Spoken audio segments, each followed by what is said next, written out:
So it's just got a BCM powered up on the bench, just a 12-volt supply, and into the voltage tap between the, for the first voltage sensor, I'm putting in a variable 0 to 18 volt supply, because that's what I've got in my adjustable low voltage power supply.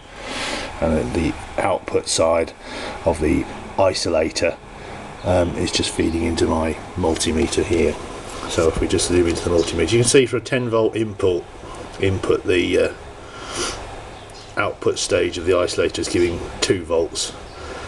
Now if I turn up the voltage to something like 15, you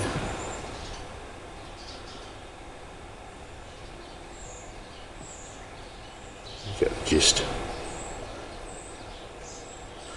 3.5 volts, and if I go up to 18 and a half, which is as high as my supply will go, goes up to 4.45. So it's probably capable of dealing with a 0 to 20 volt range. And if I go down to the other extreme and go right down to 0 volts, then there's very little output from the isolator, and it doesn't seem to be particularly stable at very low voltages. So if I put the volt,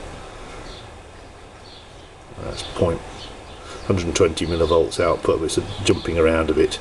It needs to have a certain amount of voltage before it becomes stable. We're just increasing the voltage again slowly, so let's go to 2.5 volts. That seems to be reasonable at that voltage. So there we are, about 2.5 volts, gives a fairly stable 0.4 volts out. So that's where we are at the minute, just sussing out the connections for the ADC. I've knocked up a quick schematic which you've seen. That's pretty basic, and basically the idea will be to solder the ADC inputs from the picks onto the 10 taps here, and pick up the 5 volt power from the main voltage regulator here, and hopefully be able to breadboard something in the next few days.